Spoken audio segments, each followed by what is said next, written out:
श्रीगुरुभ्यो नमः।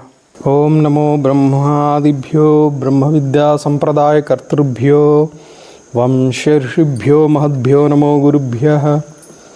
युक्ताहारविहाराय विविक्तस्थलवासिने मलयाळयतीन्द्राय ब्रह्मनिष्ठाय ते नमः।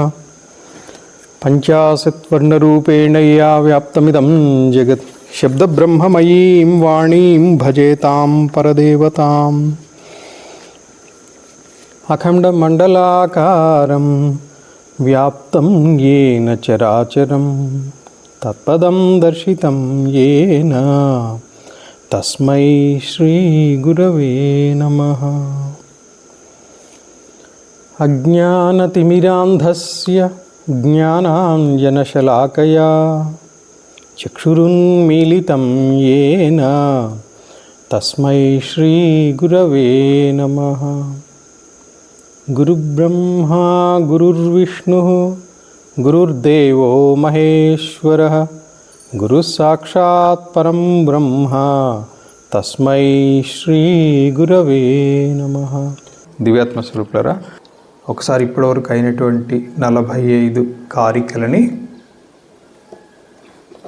శీఘ్రంగా పునశ్చరించిద్దాం. ఇలా చేయగా ఏమవుతుందంటే సంస్కారం ఏర్పడుతుంది. ఇవే పదాలు ఇతర గ్రంథాల్లో కూడా వస్తాయి. దుఃఖత్రయము, తాపత్రయము ఇలాంటివి చాలా చోట్ల వస్తాయి. ఆధ్యాత్మికంగా కొంత అధ్యయనం చేసినా కూడా పురాణాల్లో వస్తాయి, వేరే చోట్ల కూడా వెంటనే కనెక్ట్ అవుతుంది అన్నమాట. ఏమీ లేకపోతే ఏమవుతుంది, కనెక్ట్ అయితే ఏమవుతుంది, సంస్కారం ఏర్పడితే ఏదో మళ్ళీ నేను చదివినప్పుడు గుర్తొస్తుంది. చదివినప్పుడు కదా, అసలు సంస్కారం ఏర్పడకపోతే ఏంటి నష్టం?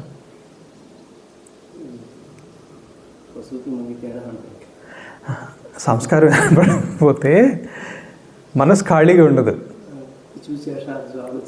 ఒక వ్యక్తి రోడ్డు మీద వెళుతూ ఉంటాడు, వాడికి ఏం తోచదు.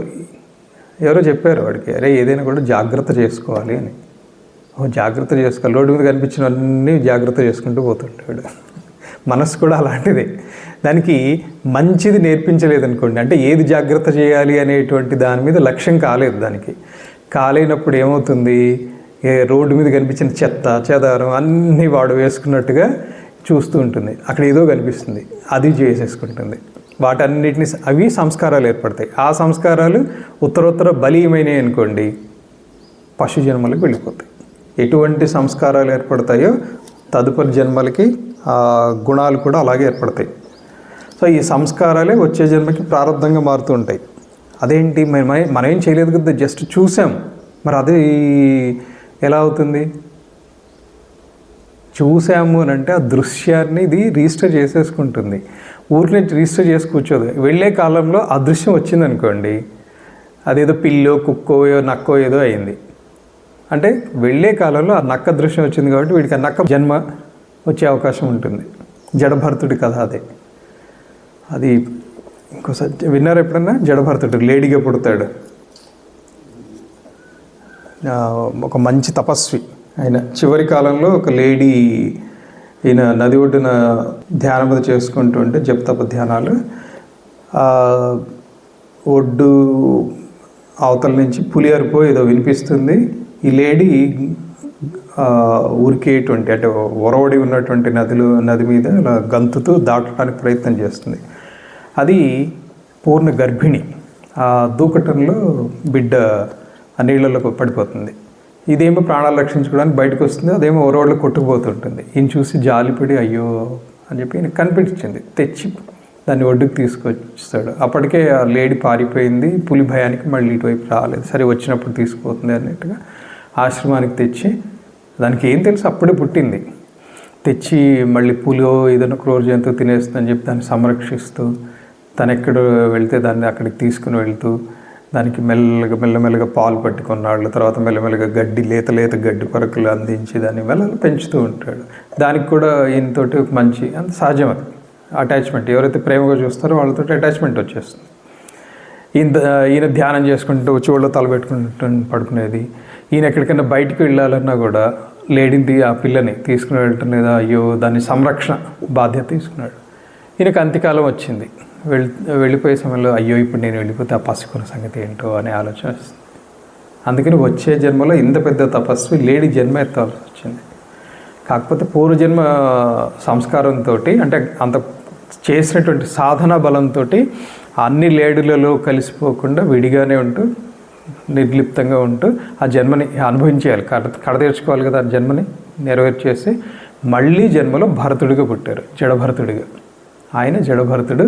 ఆయన ఒక రహుగణుడు అనేటువంటి మహారాజుకు ఉపదేశం చేస్తాడు ఆ జన్మలో, మూడో జన్మ అప్పటికి. అంటే అంతకుముందు 3 జన్మల క్రితం ఒక మహర్షి ఆయన, లేడీని సంరక్షించినటువంటి మహర్షి.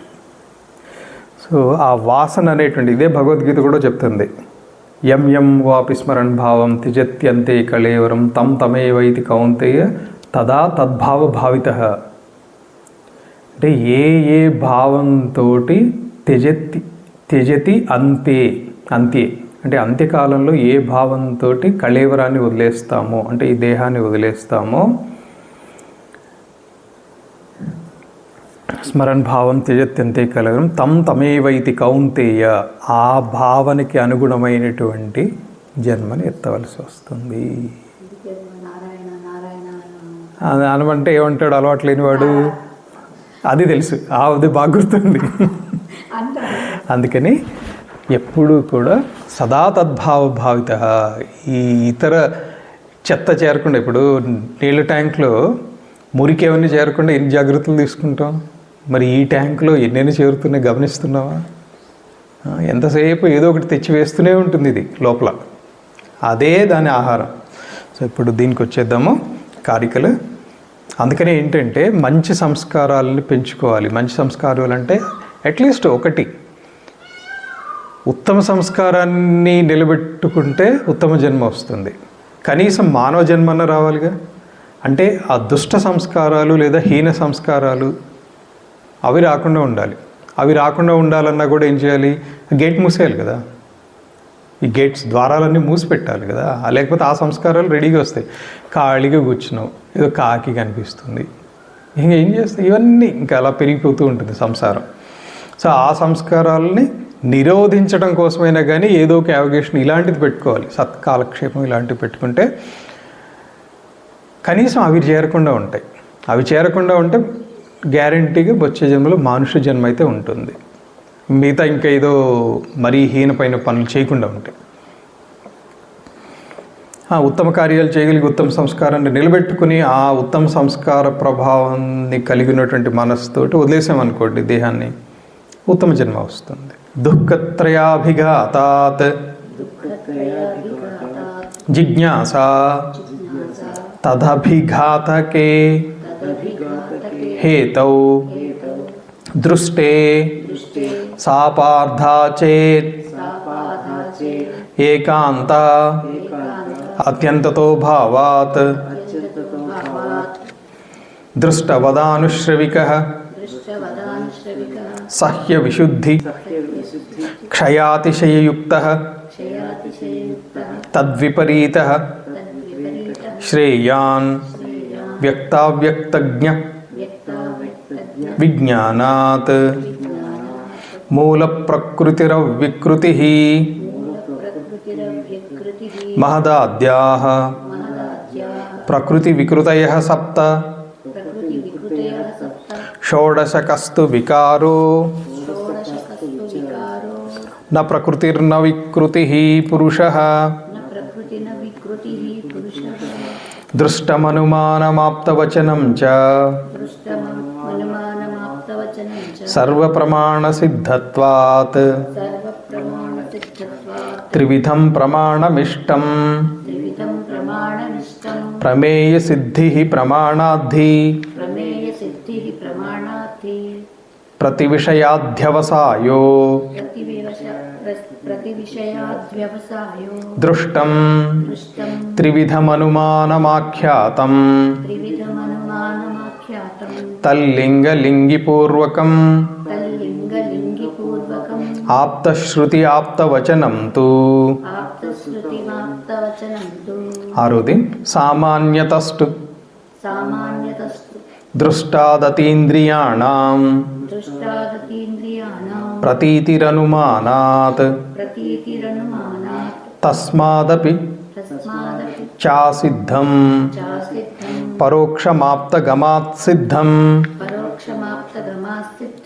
ఏడవది అతి దూరాత్ సామీప్యాత్ ఇంద్రియఘాతాత్ మనోనవస్థానాత్ సౌక్ష్మ్యాత్ వ్యవధానాత్ అభిభవాత్ సమానాభిహారాచ్చ. ఎనిమిదవది సౌక్ష్మ్యాత్ తదనుపలబ్ధి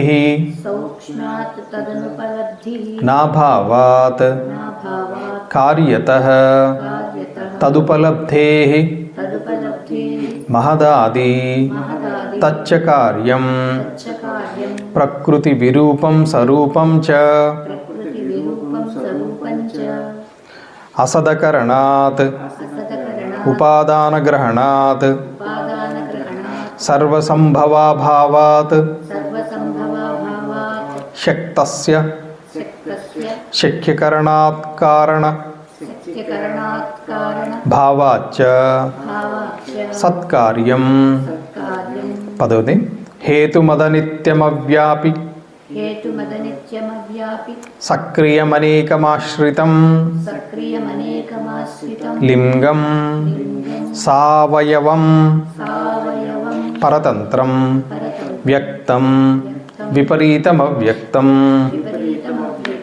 11వ కారిక త్రిగుణమవివేకి విషయః సామాన్యమచేతనం ప్రసవధర్మి వ్యక్తం తథా ప్రధానం తద్విపరీతస్తథా చ పుమాన్. 12వది ప్రీత్యప్రీతి విషాదాత్మకాః ప్రకాశ ప్రవృత్తి నియమార్థాః అన్యోన్యాభిభవాశ్రయ జనన మిథున వృత్త యశ్చ గుణాః. 13వది సత్వం లఘు ప్రకాశకమిష్టం ఉపష్టంభకం చలం చ రజః గురువర్ణకమేవ తమః ప్రదీపవచ్చార్ధతో వృత్తిః. 14వది అవివేక్యాదేశ్ సిద్ధిః త్రైగుణ్యాత్ తద్విపర్యయే భావాత్ కారణగుణాత్మకత్వాత్ కార్యస్యావ్యక్తమపి సిద్ధం. భేదానాం పరిమాణాత్ సమన్వయాత్ శక్తితః ప్రవృత్తేశ్చ కారణకార్య విభాగాదవిభాగాద్ వైశ్వరూపస్య. 16వది కారణమస్త్యవ్యక్తం ప్రవర్తతే త్రిగుణతః సముదయాచ్చ పరిణామతః సలిలవత్ ప్రతిగుణాశ్రయ విశేషాత్. 17వది సంఘాత పరార్థత్వాత్ త్రిగుణాది విపర్యయాత్ అధిష్ఠానాత్ పురుషోస్తి భోక్తృభావాత్ కైవల్యార్థం ప్రవృత్తేశ్చ. 18వది జన్మ మరణకరణానాం ప్రతినియమాత్ అయుగపత్ ప్రవృత్తేశ్చ పురుషబహుత్వం సిద్ధం త్రైగుణ్య విపర్యయాచ్చ. 19 తస్మాచ్చ విపర్యాసాత్ సిద్ధం సాక్షిత్వమస్య పురుషస్య కైవల్యం మాధ్యస్థ్యం ద్రష్టృత్వమకర్తృభావశ్చ 25 తస్మాత్ తత్సంయోగాత్ అచేతనం చేతనావత్ ఇవ లింగం గుణకర్తృత్వేపి తథా కర్తేవ భవత్ ఉదాసీనః 21 పురుషస్య దర్శనార్థం కైవల్యార్థం తథా ప్రధానస్య పంగ్వంధవత్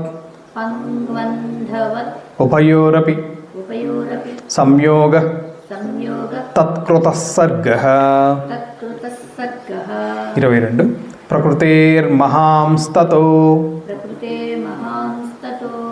ప్రకృతేః మహాన్ తతో అహంకారః తస్మాత్ గణశ్చ షోడశకః తస్మాదపి షోడశకాత్ పంచభ్యః పంచభూతాని 23 బుద్ధి లక్షణాలు అధ్యవసాయో బుద్ధిర్ధర్మో జ్ఞానం విరాగ ఐశ్వర్యం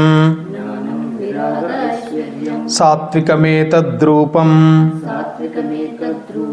తామసమస్మాద్విపర్యస్తం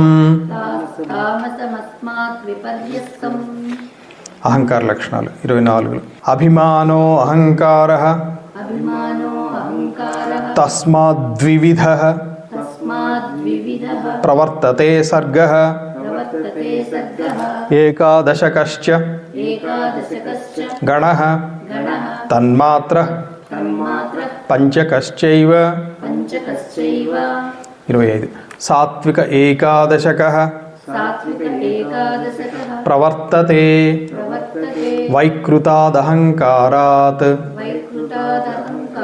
భూతాదేస్తన్మాత్రః సతామస తైజసాత్ ఉభయం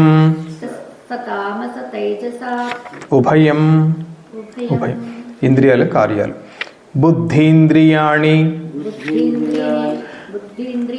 చక్షుః శ్రోత్ర ఘ్రాణ రసన త్వగాఖ్యాని వాక్ పాణి పాద పాయు ఉపస్థాన్ కర్మేంద్రియాణ్యాహుః ఉపస్థాన్ అది ఉపస్థాన్ కాదు వాక్ పాణి పాద పాయూపస్థాన్ విడదీసినప్పుడు పాయు ప్లస్ ఉపస్థాన్ సవర్ణ దీర్ఘం అవుతుంది అక్కడ 27 ఉభయాత్మకమత్ర మనః సంకల్పమింద్రియం చ సంకల్పకమింద్రియం చ సాధర్మ్యాత్ గుణపరిణామ విశేషాన్నానాత్వం బాహ్యభేదాశ్చ ఇంద్రియాలు వృత్తులు 28 రూపాదిషు పంచానాం ఆలోచన మాత్రమిష్యతే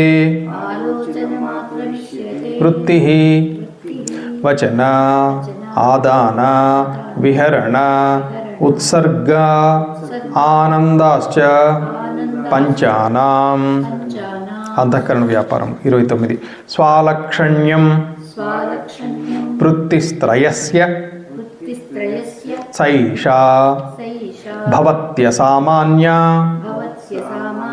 సామాన్యకరణవృత్తి ప్రాణాద్య వాయవః పంచ 30 కారిక యుగపచ్చతుష్టయస్య తు వృత్తి క్రమశశ్చ తస్య నిర్దిష్టా దృష్టే తథాప్యదృష్టే త్రయస్య తత్పూర్వికా వృత్తి ఇంద్రియాల ప్రవృత్తికి హేతు 31 స్వాం స్వాం ప్రతిపద్యంతే స్వాం స్వాం ప్రతిపద్యంతే పరస్పరాకూతహేతుకాం పరస్పరాహూతహేతుకాం పరస్పరాకూతహేతుకాం పరస్పరాహూతహేతుకాం వృత్తిం వృత్తిం పురుషార్థ ఏవ పురుషార్థ ఏవ హేతుర్న కేనచిత్ హేతుర్న కేనచిత్ కార్యతే కరణం. కార్యతే కరణం. 32 కరణములు లక్షణములు. కరణం త్రయోదశ విధం కరణం త్రయోదశ విధం తదాహరణ ధారణ ప్రకాశకరం తదాహరణ ధారణ ప్రకాశకరం కార్యం చ తస్య కార్యం చ తస్య దశధాహార్యం దశదాహార్యం ధార్యం ప్రకాశ్యం చ. ప్రకాశ్యం చ 33 అంతఃకరణం త్రివిధం అంతఃకరణం త్రివిధం దశధా బాహ్యం దశదా బాహ్యం త్రయస్య విషయాఖ్యం త్రయస్య విషయాఖ్యం సాంప్రతకాలం బాహ్యం సాంప్రతకాలం బాహ్యం త్రికాలమాభ్యంతరం కరణం. త్రికాలమాభ్యంతరం కరణం. ఆభ్యంతరం కరణం బాహ్యేంద్రియ విషయాలు వ్యాపారాలు. 34 కారిక బుద్ధీంద్రియాణి తేషాం బుద్ధీంద్రియాణి తేషాం పంచ విశేషా విశేష పంచ విశేషా విశేష విషయాణి విషయాని వాగ్భవతి వాగ్భవతి శబ్ద విషయా శబ్ద విషయా శేషాణి తు శేషాని తు పంచ విషయాణి పంచ విషయాని సాంతఃకరణా బుద్ధిః సాంతఃకరణా బుద్ధిః సర్వ విషయమవగాహతే సర్వ విషయమవగాహతే యస్మాత్ యస్మాత్ తస్మాత్ త్రివిధం కరణం తస్మాత్ త్రివిధం కరణం ద్వారాణి శేషాణి. ద్వారాణి శేషాని 36 ఏతే ప్రదీపకల్పాః ఏతే ప్రదీపకల్పాః పరస్పర విలక్షణా పరస్పర విలక్షణ గుణవిశేషాః గుణవిశేషాః కృత్స్నం కృష్ణం పురుషస్యార్థం పురుషస్యార్థం ప్రకాశ్య ప్రకాశ్య బుద్ధౌ బుద్ధౌ ప్రయచ్చంతి. ప్రయచ్చంతి. 37 సర్వం ప్రత్యుపభోగం సర్వం ప్రత్యుపభోగం యస్మాత్ పురుషస్య యస్మాత్ పురుషస్య సాధయతి బుద్ధిః సాధయతి బుద్ధిః సైవ చ విషినష్టి సైవ చ విషినస్తి. విషినష్టి పునః ప్రధాన పునః ప్రధాన పురుషాంతరం సూక్ష్మం. పురుషాంతరం సూక్ష్మం. ఈ విషినష్టి అనేది నిన్న కూడా అనుకున్నాం. విశేషాన్ని తెలియచేసేటువంటిది విషినష్టి తెలియజేస్తుంది. తస్మాత్ బుద్ధే ప్రాధాన్యం. అందుకనే బుద్ధికి ప్రధానం. ఇది విషినష్టి అంటే ఏంటంటే విషయాన్ని రూఢిగా ఇది తెలియపరుస్తుంది, కన్ఫర్మ్ చేస్తుంది అన్నమాట. 38 తన్మాత్రాణి తన్మాత్రాణి అవిశేషాః అవిశేషాః తేభ్యః తేభ్యః భూతాని పంచభ్యః భూతాని పంచభ్యః ఏతే స్మృతా ఏతే స్మృతా విశేషాః విశేషాః శాంతా ఘోరాశ్చ మూఢాశ్చ. శాంతా ఘోరాశ్చ మూఢాశ్చ. 39 పాంచభౌతిక శరీరోత్పత్తి సూక్ష్మా సూక్ష్మ మాతాపితృజాః మాతాపితృజా సహ సహ ప్రభూతైస్త్రిధా ప్రభూతైస్త్రితా విశేషాః విశేషాః స్యుః స్యుః సూక్ష్మాస్తేషాం సూక్ష్మాస్తేషాం నియతా నియతా మాతాపితృజా మాతాపితృజా నివర్తంతే. వర్తంతే.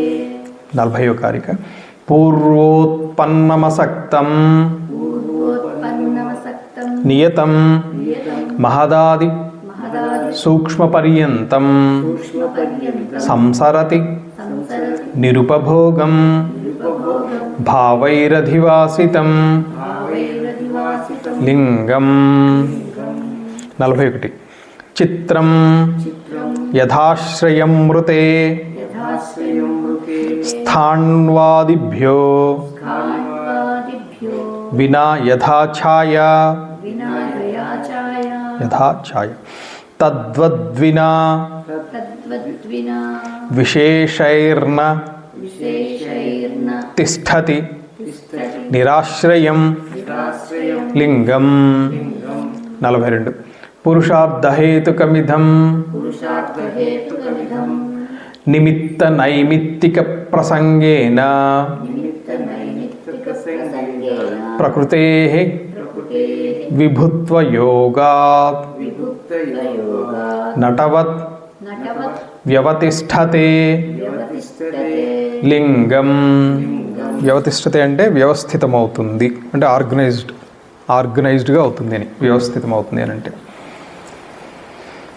43 ధర్మాదులు వాటి స్వరూపం. సాంసిద్ధికాశ్చ సాంసిద్ధికాశ్చ భావాః భావాః ప్రాకృతికా ప్రాకృతికా వైకృతాశ్చ వైకృతాశ్చ ధర్మాద్యాః ధర్మాద్యాః దృష్టాః దృష్టాః కరణాశ్రయిణః కరణాశ్రయిణః కార్యాశ్రయిణశ్చ కార్యాశ్రయిణశ్చ కలలాద్యాః. కలలాద్యాః. అయితే ధర్మం ఆచరిస్తే ఏమవుతుంది, అధర్మం ఆచరిస్తే ఏమవుతుంది. 44వ కారిక. ధర్మేణ గమనమూర్ధ్వం ధర్మేణ గమనమూర్ధ్వం గమనం అధస్థాత్ గమనమధస్తాత్ భవత్యధర్మేణ భవత్యధర్మేణ భవతి అధర్మేణ జ్ఞానేన చ జ్ఞానేన చ అపవర్గో అపవర్గో విపర్యయాదిష్యతే పర్యయాదిష్యతే. బంధః. విపర్యము అంటే అజ్ఞానము, అంటే జ్ఞానాత్ ఏవతు కైవల్యం. వేదాంతంలో చెప్పినటువంటి దాన్ని సాంఖ్యంలో కూడా అదే చెప్తారు. జ్ఞానము లభిస్తే కానీ తాపత్రయం అనేటువంటిది నివారించబడదు. అక్కడే మొదటి కారిక దగ్గర అక్కడ చెప్పారు. చెప్పి ఇక్కడికి వచ్చిన తర్వాత మళ్ళీ ఆ జ్ఞానము గురించినటువంటి విశేషం ఇక్కడ వచ్చింది 44లో. జ్ఞానంతో అపవర్గము, అపవర్గం అంటే మోక్షము వస్తుంది అని. 45వది వైరాగ్యాత్ వైరాగ్యాత్ ప్రకృతిలయః ప్రకృతిలయః సంసారో భవతి సంసారో భవతి రాజసాద్రాగాత్ రాజసాగ్రాగాత్ ఐశ్వర్యాద ఐశ్వర్యాద్ విఘాతో. విఘాత్ అంటే ఇక్కడ యాక్చువల్గా అది అవిఘాతో, ఐశ్వర్యాత్ అవిఘాతో, ఐశ్వర్యాద విఘాతో ఐశ్వర్యాద్ విఘాతో విపర్యయా విపర్యయా తద్విపర్యాసః. తద్విపర్యాసః. సో ఇంతవరకు నిన్న చెప్పుకున్నాం. అంటే వైరాగ్యం వలన ప్రకృతి లయలు, ప్రకృతి యందు లీనం అవటం అనేటువంటిది జరుగుతుంది. రాగం వలన బంధం ఏర్పడుతుంది. జ్ఞానం వలన అదే అణిమాద సిద్ధులు లభిస్తే ఆ సిద్ధులతోటి మోక్ష మార్గంలో విఘాతం కలగకుండా అది ప్రొటెక్ట్ చేస్తాయి. భిన్నంగా అనైశ్వర్యంతో ఉంటే విఘాతం ఏర్పడుతుంది. కానీ ఈ సిద్ధులు కూడా ఎక్కువగా అటాచ్మెంట్ పెంచుకుంటే అవి కూడా కింద పడేస్తాయి. ప్రకృతిలయ అంటే అది కూడా చెప్పుకున్నాం నిన్న. ప్రకృతిలయ అంటే ఏ విధంగా అయితే ఉత్పన్నమైనాయో అదే విధంగా వెనక్కి వెళ్ళుకుంటూ మూల ప్రకృతిలో కలిసిపోవడం, అదే ప్రకృతిలయ. అలాగే ఐశ్వర్యం అంటే కూడా చెప్పుకున్నాం. ఈశ్వరస్య భావం ఐశ్వర్యం, ఈశ్వరస్య భావ ఐశ్వర్యం. అంటే ఈ ఐశ్వర్యానికి అధిపతి ఎవరు? ఈశ్వరుడు. ఈశ్వరుని యొక్క భావమే ఐశ్వర్యం. ఐశ్వర్యం ఉంది అంటే అర్థం ఏంటి? ఈశ్వరుని అనుగ్రహం ఉంది అంటే ఐశ్వర్యం కావాలి అంటే, సిద్ధులు కావాలంటే ఏం కావాలి? అనుగ్రహం కావాలి. సో సిద్ధుని కోరుకోవాలి, అనుగ్రహం కోరుకోవాలి. అనుగ్రహం కోరుకుంటే అన్నీ వచ్చేస్తాయి. ఆయన అనుకుంటే అన్నీ ఇచ్చేస్తారు. సో ఇప్పుడు 46వ కారిక నుంచి ఈరోజు మనం చెప్పుకోవాలి. అయితే ఇక్కడ బుద్ధి 2 రకాల సృష్టి అని చెప్పుకున్నాం. సాత్విక సృష్టి, తామస సృష్టి. సాత్విక బుద్ధి యొక్క ధర్మాలు జ్ఞానము, ఫస్ట్ ధర్మం, ధర్మము, జ్ఞానము, వైరాగ్యము, సౌభాగ్యం, ఐశ్వర్యం. 75% వచ్చారు. ధర్మం ఫస్ట్ రావాలి. ధర్మం ఫస్ట్ ఎందుకు రావాలి? మీరు సంకల్పం చేస్తారు కదా, పూజ చేసేటప్పుడు సంకల్పంలో ఏం చెప్తారు? చివరిలో ఏం కావాలని కోరుకుంటారు? శ్రీ లలిత మహాత్రిపుర దేవత అనుగ్రహ సిద్ధార్థి అని ఏదో చెప్పుకుంటారు. పూజ ఏదో చేస్తారు కదా, ఇష్టదేవత ప్రీత్యర్థం. తర్వాత ఇంకొక మాట చెప్పుకుంటారు. ఏది ఫస్ట్ ఏమొచ్చింది? ధర్మమే. అంటే ధర్మము, అర్థము, కామము, మోక్షము, ఈ 4 విడివిడిగా విన్నట్టుగా ఉంది కదా. అంటే ధర్మం కావాలి, అర్థం కావాలి, కామం కావాలి, మోక్షం కావాలి. కానీ యాక్చువల్గా ఏంటో తెలుసా? ధర్మబద్ధంగా అర్థం కావాలి, ధర్మబద్ధంగా కామం కావాలి. ఈ 3 ఫుల్ఫిల్ అయితే 75% మోక్షం అనేటువంటిది వచ్చేస్తుంది. అంటే ఫస్ట్ దేన్ని ముందు పెట్టుకోవాలి? ధర్మం ముందు ఉండాలి. ధర్మబద్ధంగా ఉంటే వచ్చేస్తుంది. సో అర్థము అంటే అర్థం, ధనము అనొచ్చు, ద్రవ్యం అనొచ్చు, ఏదైనా అది అర్థం. అందుకని ఈ నాలుగిటిని కలిపి ఏమన్నారు? పురుషార్థాలు. వీటిని పురుషార్థాలు అన్నారు. పురుషుడు అంటే ప్రతి జీవి కూడా యాక్చువల్గా. అందుకని ధర్మం అనేటువంటిది ఫస్ట్ చెప్పుకున్నాం అనమాట. అది సాత్విక బుద్ధి యొక్క లక్షణాలు. వాటికి విపరీతం అంటే ఆపోజిట్. విపరీతం అంటే ఆపోజిట్. అధర్మం, అజ్ఞానం, రాగము, అనైశ్వర్యం. ఇవి తామస బుద్ధి లక్షణాలు. సో ఇక్కడ ఈ బుద్ధి యొక్క సృష్టిలోని భేదాల్ని ఇంకొంచెం వివరంగా చెప్తారు. 46వ కారిక. ఏష ప్రత్యయ సర్గో విపర్యయా శక్తి తుష్టి సిద్ధాఖ్య గుణవైషమ్య విమర్దాత్తస్య చ భేదాస్తు పంచాశత్. ఈ ప్రత్యయ సర్గ అనేటువంటిది నిమిత్త నైమిత్తికమైనటువంటిది. నిమిత్తము, నైమిత్తికము. దీన్నే నిమిత్తం అంటే ఏంటి? నిత్యకృత్యం అని కూడా అనొచ్చు. నిత్యం చేయవలసినటువంటిది, చేసేటువంటిది నిమిత్తం. అంటే పొద్దున్నే లేవగానే రోజు స్నానం చేయాలి. ఇది నిమిత్తమా, నైమిత్తికమా? నిత్యం చేయాలి. చేస్తే ఆరోగ్యం బాగుంటుంది, దేహారోగ్యం. రోజు పూజ చేయాలి. ఇది నిత్యము దీపం పెట్టాలి. అమ్మవారి దగ్గర దీపం పెట్టాలి. ఇది నిత్యకృత్యం. దేవుడి దగ్గర పూజ చేయకుండా పని మొదలు పెట్టకూడదు. ఒకప్పుడు అలా ఉండేవాళ్ళు. ఇర్రెస్పెక్టివ్ ఆఫ్ వాళ్ళు ఏం చదువుకున్నారు, ఏం సంపాదించారు, డబ్బు ఉందా లేదా, ఈ కులమా ఆ కులమా అని లేకుండా ప్రతి వాళ్ళు కూడా పంచోపచారాలు మినిమం చేసేవాళ్ళు. వాళ్ళ శక్తి కొద్దీ. ఉంటే పాలు, బెల్లం, లేదంటే చక్కెర, లేదు ఏదైనా దొరికిన పండ్లు, అక్కడి నుంచి వాళ్ళ యథాశక్తి ఇవి చేసేవాళ్ళు. ఇవి నిత్యము చేయవలసినటువంటిదా కాదా? నిత్యము భోజనం చేయటం ఎంత అవసరమో నిత్యము పూజ చేయటం కూడా మన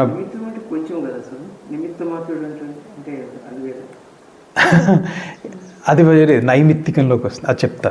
నైమిత్తికం ఇది నిమిత్తం. నిమిత్త నైమిత్తికములు అంటారు వీటిని. ఇది నిమిత్తం. ఇది నిమిత్తం అంటే ఏంటి?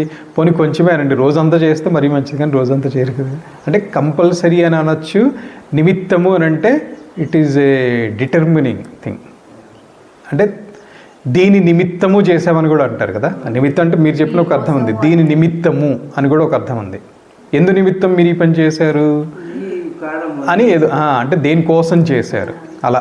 అంటే అలాంటి అర్థం ఇంకొకటి ఉంది. కానీ ఇక్కడ నిమిత్తం అంటే తీసుకోవాల్సిన అర్థం ఏంటంటే నిత్యం చేయవలసినటువంటిది తీసుకోవాలి. రెండోది నైమిత్తికం. నైమిత్తికం అంటే ఏంటి? సంవత్సరానికి ఒకసారి తండ్రి గారి ఆబ్దికమో తల్లిగారి ఆబ్దికమో ఇది వస్తుంది, అది నైమిత్తికం. అలాగే పండుగ వస్తుంది, దుర్గా నవరాత్రులు వచ్చేస్తున్నాయి సంవత్సరానికి అది నైమిత్తికం. ఉగాది నైమిత్తికం. పండుగలు లేదా పితృకార్యాలు అవి నైమిత్తికాలు. నిత్యము అని అంటే ఏంటి?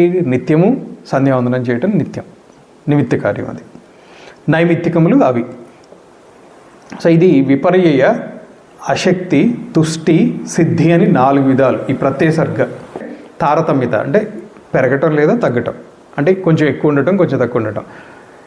ఒకటి ఎక్కువ ఉంది అని అంటే ఈక్విలిబ్రియంలో ఒకటి ఎక్కువ ఉందంటే ఆటోమేటిక్గా మిగతా రెండిట్లో 2 అన్నా తగ్గినాయి, లేదా రెండిట్లో ఇంకొకటన్నా తగ్గింది. 3, 40, 40, 40 ఉన్నాయనుకోండి ఉదాహరణకి. ఇది 45 అయిందంటే ఆ రెండిట్లోనూ 2.5 అన్న తగ్గాలి, లేదా ఇంకొక దాంట్లో 5 అన్న తగ్గాలి. ఏదో సమ్ డిఫరెంట్ కాంబినేషన్స్లో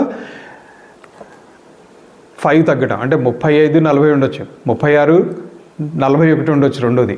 అలా వేరియస్ కాంబినేషన్స్ వచ్చేస్తాయి ఇక్కడ.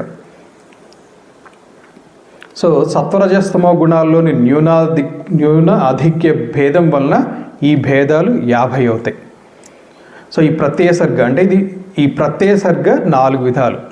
ఇందాక చెప్పినటువంటిది 3, అది ఆ సందర్భానికి చెప్పాడు. దానికి దీనికి రిలేషన్ ఎలా తీసుకొస్తాడో చూద్దాం.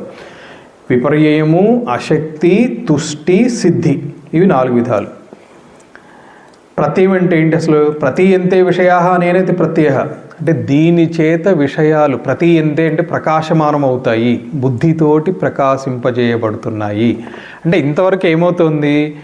కన్ను చూసింది, మనసు దాన్ని అనలైజ్ చేసింది, తీసుకెళ్ళింది, కానీ అది ప్రకాశింపబడలేదు. బుద్ధి ఎప్పుడైతే దాని యందు ప్రసరించిందో అప్పుడు ప్రకాశత్వమైంది. అంటే మనస్సు లోపల దాని గురించినటువంటి జ్ఞానం దానికి పూర్తిగా తెలిసింది.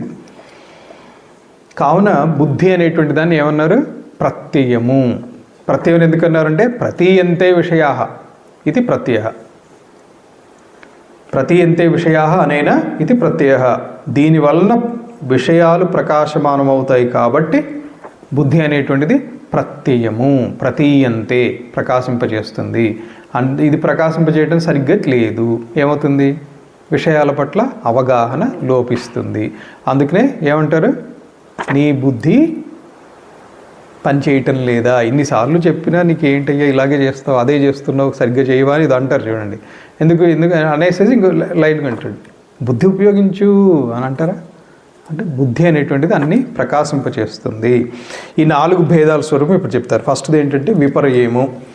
విపర్యం అంటే ఏం లేదు, సంశయ జ్ఞానం. అవునా కాదా, అవునా కాదా, డౌట్. ప్రతిదానికి డౌట్ వస్తూ ఉంటుంది. అవును సరిగ్గా ఉందా లేదా, అటు వెళ్ళాలి, అటే వెళ్ళాలా, ఇటు వెళ్ళాలా, ఇవన్నీ విపర్యము. ఏదైనా ఉదాహరణకి అలాగే ఒక చెట్టుని దూరం నుంచి చూసి ఇది చెట్టా మనిషా అని డౌట్ కలుగుతుంది కదా, అదే విపర్యం వీళ్ళు ఇచ్చిన ఉదాహరణ. తర్వాత అశక్తి. అశక్తి అనేటువంటిది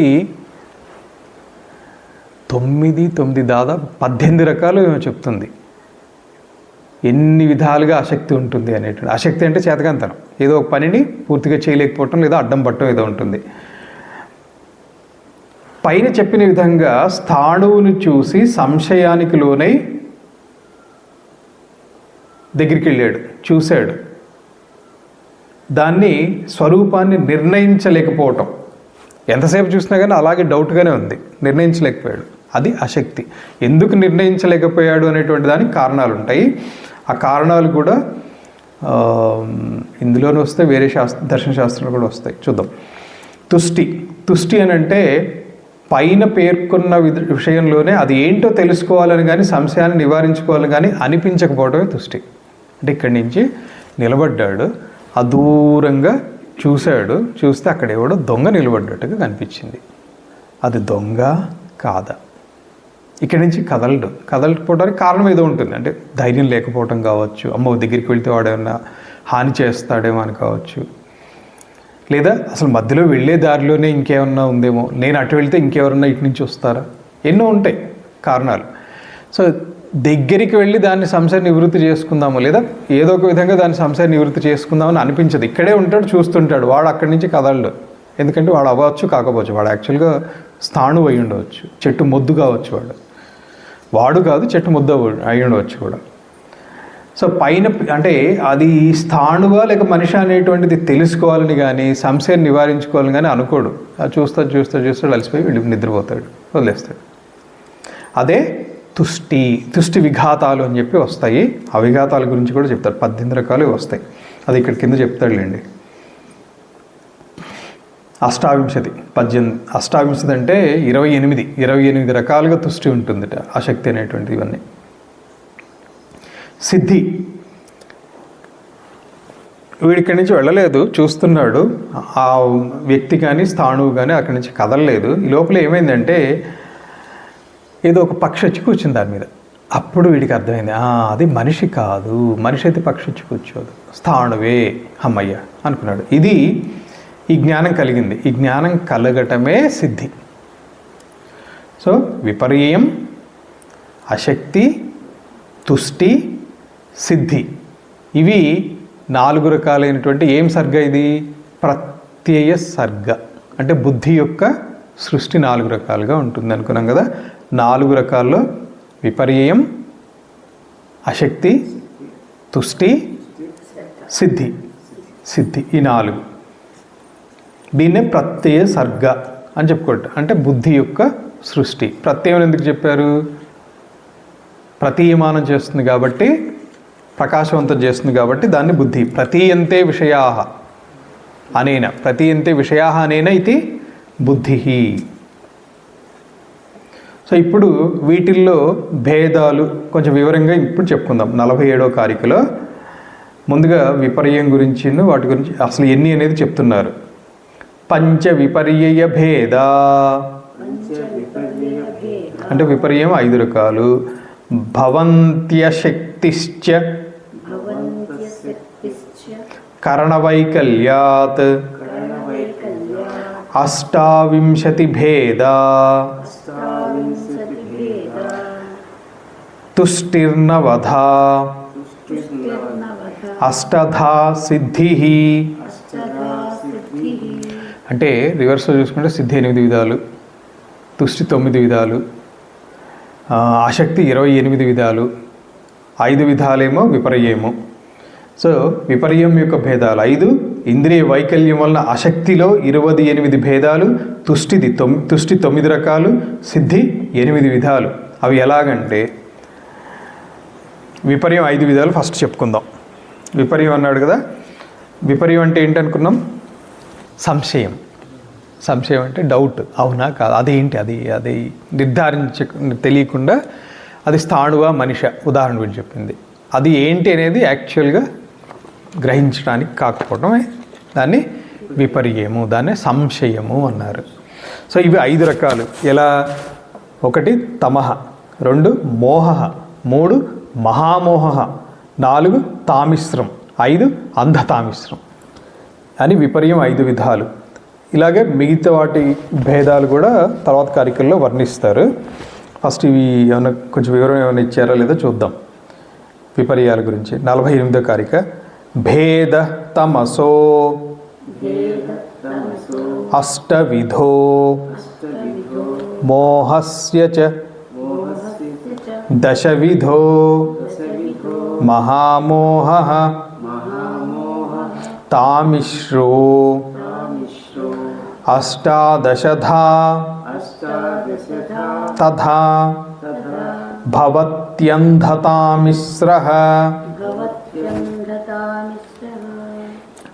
అంధతామిశ్రః ఇదే గరుడ పురాణంలో ఈ పేర్లు వేరే దానికి వస్తాయి. తామిశ్రము, అంధతామిశ్రము నరకాల యొక్క పేర్లు. ఆ నరకాల్లో ఒక్కొక్క నరకాల గురించి వర్ణన వస్తుంది గరుడ పురాణంలో. ఒక్కొక్క దాంట్లో అసిపత్ర నరకం అనో ఏదో ఉంటుంది. అందులో ఇవి అలోవీరలాగా ముళ్ళ జమ్ముడు అని చెప్పి ఒక చెట్టు ఉంటుంది చూడండి, అలాంటి ముళ్ళు ఉండేటువంటి దాంతో కొడుతూ ఉంటారని ఏదో చెప్తారు. గరుడ పురాణం చదివితే ఎందుకు కొడతారు అనేది కూడా వస్తుంది. ఏం చేస్తే వాడికి ఆ పనిష్మెంట్ వస్తుంది, ఎటువంటి పాపం చేస్తే ఎటువంటి పనిష్మెంట్ వస్తుంది తర్వాత, అమ్మో. సో తమస్సు యొక్క భేదాలు 8. ఫస్ట్ ఇది తమస్సు అనుకున్నాం కదా. తమః, మోహః, మహామోహః, తామిశ్రము, అంధతామిశ్రం. ఫస్ట్ తమః అనేటువంటిది మళ్ళీ 8 విధాలు. మోహము 8 విధాలు, మహామోహము 10 విధాలు, తామిశ్రము 18, అంధతామిశ్రము 18. ఇదంతా దేని గురించి చెప్తున్నాడు? విపర్యయము. విపర్యం 5 రకాలు. 5 రకాల్లో మళ్ళీ సబ్ కేటగిరీస్. విపర్యం కింద ఫస్ట్ లైన్లో 5. అందులో మళ్ళీ తమః అనేటువంటి దానికి 8 అవన్నీ చెప్తున్నారు. ఇవి 5 రకాలు. విపర్యం 5 రకాలు. తమోభేదం. ఇప్పుడు ప్రళయ శబ్దము యొక్క అర్థాన్ని అజ్ఞానం వల్ల సరిగ్గా తెలుసుకోవటం. ఉదాహరణ, ఒక శబ్దం ఉంది, దాని యొక్క అర్థాన్ని సరిగ్గా తెలుసుకోలేకపోవటం విపర్యము. ఉదాహరణకి ఇదే తీసుకుందాం. విపర్యం అనేటువంటి శబ్దం ఉంది, అర్థము మనకి సంశయం అనేటువంటిది అర్థమైపోతే అది విపర్యం లేదు అక్కడ, అంటే తమస్సు లేదు, అజ్ఞానం లేదు, తెలిసిపోయింది. అదే రేపు మళ్ళీ ఇక్కడ కూర్చున్న తర్వాత విపర్యం అంటే ఏంటి, విపర్యము ఇదేదో వ్యతిరేకంలాగా ఉంది, ఆపోజిట్ ఏమో, అదేదో డౌట్స్ వస్తుంటాయి అనుకోండి. అదే తమోభేదం అనమాట. తమస్సుతోటి సరైన జ్ఞానం రాకపోవడం, అజ్ఞానం వల్ల సరిగ్గా తెలుసుకోలేకపోవడం తమః. ప్రధాన బుద్ధి, అహంకార మరియు పంచతన్మాత్రల్లో లీనమైపోయినటువంటి ఆత్మతో నేను ముక్తుణ్ణి అనుకోవడం తమస్సు. ఇది అర్థమైందా? కొంతమందిని చూడండి, నా అంతటి వాడు లేడు, నేను ఏమనుకుంటే అది చేస్తా, నన్ను ఎవరు ఆపేవాడు లేడు, నన్ను కంట్రోల్ చేయగలిగినటువంటి వాడు లేడు అంటాడు. ఇలాంటి వాళ్ళని చూస్తాం. అది బలగర్వంతోటో ధనగర్వంతోటో మదంతో డైలాగులు అనేస్తారు. వాడికి జ్వరం వస్తుంది. ఎవరు వచ్చి మంచినీళ్ళు ఇవ్వటానికి కూడా ఎవరు దగ్గర లేడు. వెళ్ళి దగ్గరే ఇక్కడి నుంచి కొంచెం 4 అడుగుల దూరంలో వెళ్ళి నీళ్ళు తెచ్చుకోవాలి. లేకపోని పరిస్థితి వచ్చింది. అప్పుడు నేను ముక్తుడినా బద్ధుడినా అనేటువంటిది అప్పుడు స్పష్టంగా. కానీ ఆ సమయంలో కూడా వాళ్ళకి జ్ఞానం ఉండదు. అంత తమస్సులో కూరుకుని పోతే ఆ సమయంలో కూడా దేవుణ్ణి స్మరించాలి, లేకపోతే నేను మంచి ఆలోచనలు చేయాలి, నేను ఇటువంటి బాధ పడకూడదు అనేది రాదు. ఏమంటాం వాళ్ళని? ఈ ప్రధానము అంటే ఈ బుద్ధే నేను, ఈ అహంకారమే నేను, ఈ పంచతన్మాత్రలు పంచభూతాలతో ఏర్పడినటువంటి దేహమే నేను అనేటువంటి భావనలో బాగా కూరుకుని పోయి నా అంతటి వాడు లేడు, నేను అనుకుంటే నేను నాది ఇష్టారాజ్యం అని చేసేటువంటి వాళ్ళు ఉంటారు కదా, వాళ్ళది తమస్సు, తామసికము అనేటువంటిది అక్కడి నుంచి వచ్చింది. పూర్తి అజ్ఞానంలో కూరుకుని పోవడమే తమస్సు, తామసికం. సో ప్రధానము బుద్ధి, అహంకారము, పంచతన్మాత్రలు ఇవన్నీ కలిపితే ఎన్నైనాయి? 8. పంచతన్మాత్రలు 5.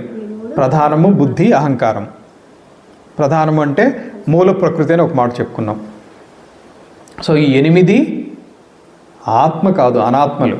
అనాత్మను ఆత్మగా భావించడమే తమస్సు. ఇప్పుడు అందరి పరిస్థితి అదే. ఒకడికి ఎక్కువ ఉంటుంది, ఒకడికి తక్కువ ఉంటుంది.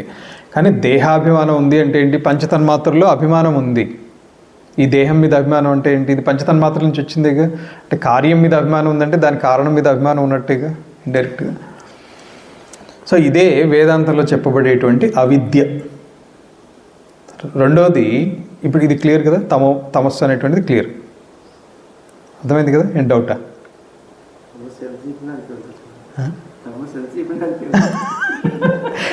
విపర్యం, దాన్నే విపర్యం అనుకున్నాం కదా, సంశయం. అవును ఇంత చెప్పారు, కానీ రేపు ఇంకొకటి ఏదో సందర్భం వస్తుంది, కానీ ఇది అది కాదు అనుకుంటాం, ఇది అది కాదు, లేదా అదే ఇది అనుకుంటాం. అదే విపర్యము, సంశయ జ్ఞానము. దానికి కారణం ఏంటంటే తమస్సు. ఇది అవిద్యా రూపం. ఎందుకు వచ్చిందంటే అజ్ఞానంతో వచ్చింది. అజ్ఞాన జనితమైనటువంటిది ఇది. అజ్ఞాన జనితమైనటువంటి అభిమానంతో కలిగినటువంటి రాగంతో కూడినటువంటి తమస్సు అంటారు. మోహం రెండోది. అణిమాది సిద్ధులు వచ్చేసినాయి. ఒకానొకడికి సాధన ద్వారా అణిమాది సిద్ధులు వచ్చేసినాయి.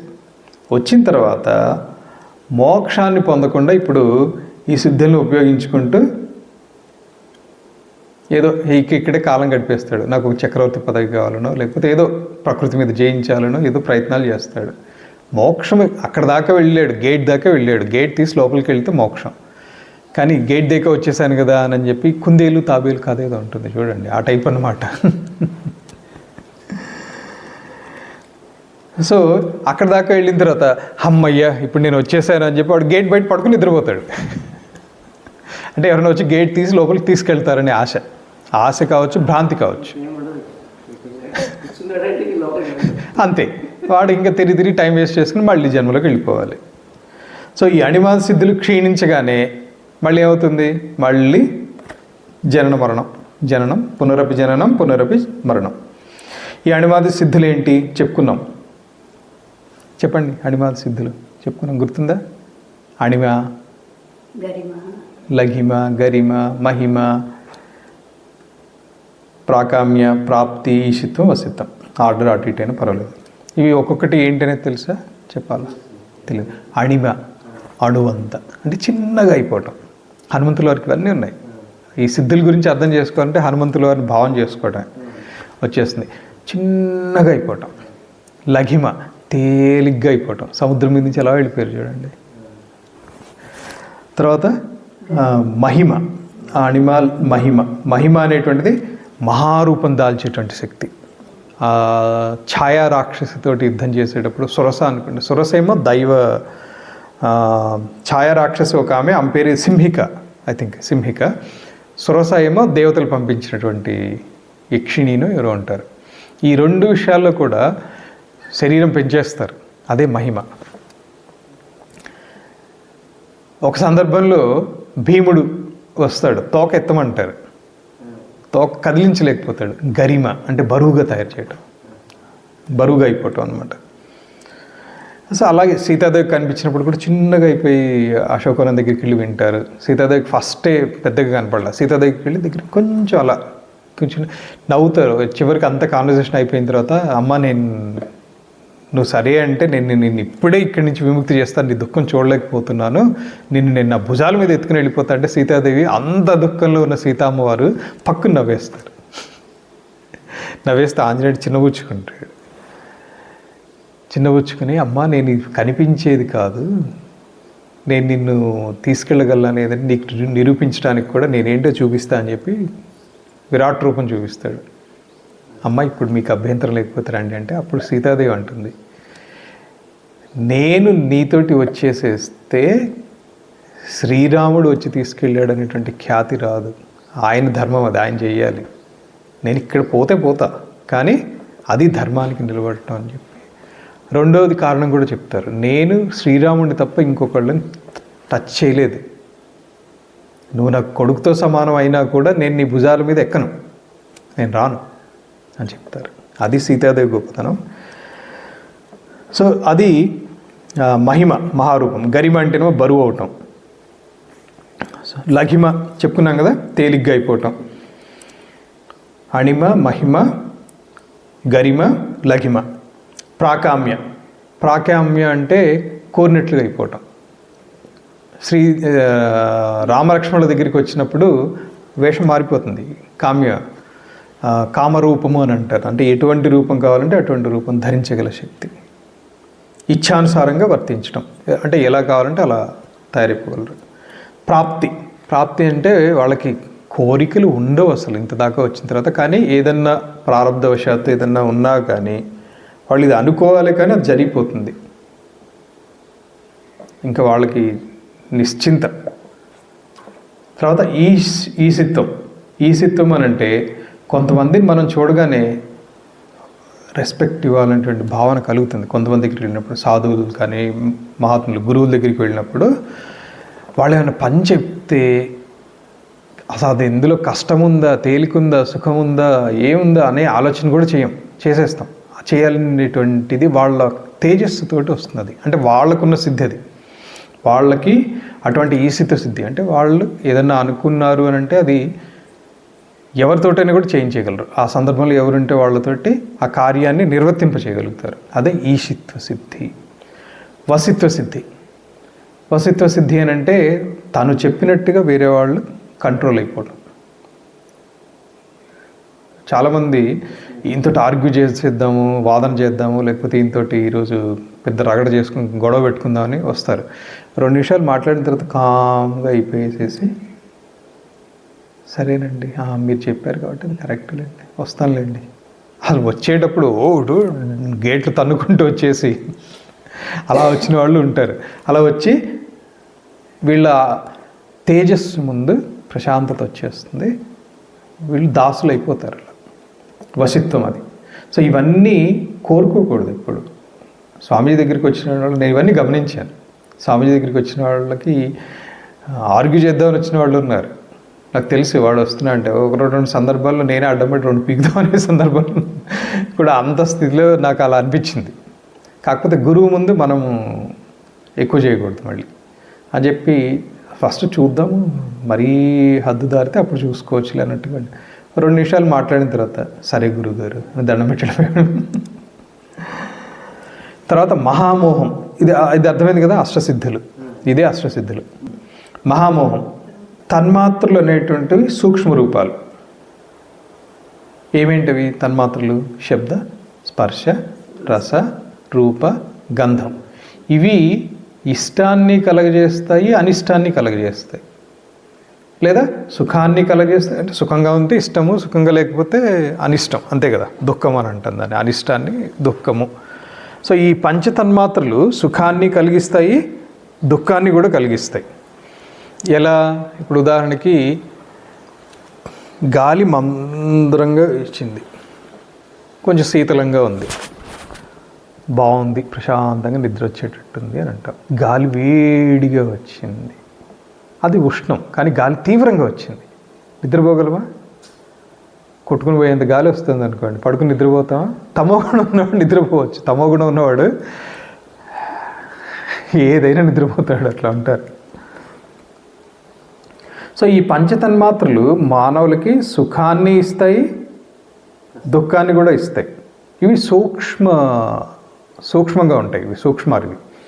కానీ స్థూల రూపాలు ఉన్నాయి కదా, వీటికి స్థూల రూపాలు దేవమానవ సంబద్ధమై అవి 10 అవుతాయి. అవి మహామోహ భేదాలు అవి. సో పంచతన్మాత్రలు అనేటువంటిది సూక్ష్మ రూపాలు, సుఖము దుఃఖము ఒక్కొక్కటి కూడా 2 కలిగించేటువంటివి. ఆ విధంగా దేవ మానవ సంబద్ధమై 10 అవుతాయి. ఈ రెండింటికి విషయాలు ఏంటి అంటే స్థూల రూపాలు, అవే మహామోహ భేదాలు. తర్వాత తామిశ్రం. తామిశ్రము అంటే ఇక్కడ గరుడ పురాణంలో వాటిలో చెప్పినటువంటి తామిశ్రం కాదు ఇది.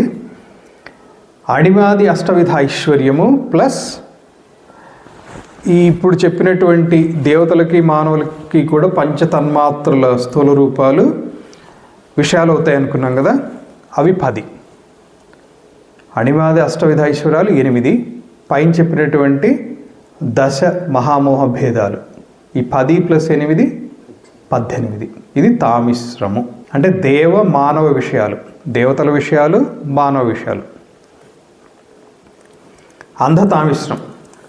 ఈ పైన చెప్పినటువంటి తామిశ్రంలో ఉండేటువంటి భేదాలే అంధ తామిశ్రానికి కూడా చెప్తారు. కానీ ఒక భేదం ఏంటంటే వీటిని అనుభవిస్తున్నారు, ఈ సిద్ధుల్ని అనుభవిస్తున్నారు. ఏదో కారణంతో సిద్ధుల యొక్క ప్రయోజనం పొందుతున్నారు. ఏదో కారణంతో ఈ సిద్ధించినటువంటి సిద్ధుల నుంచి భ్రష్టత్వం కలగటం లేదా మరణం సంభవించటం. అంటే ఆ సిద్ధుల్ని యొక్క ప్రయోజనం పొందుతున్నప్పుడు భ్రష్టత్వము లేదా మరణం. ఇది సంభవించినప్పుడు ఏమవుతుందంటే రెండిట్లో ఏది జరిగినా కూడా విపరీతమైనటువంటి దుఃఖానికి హేతు అవుతుంది.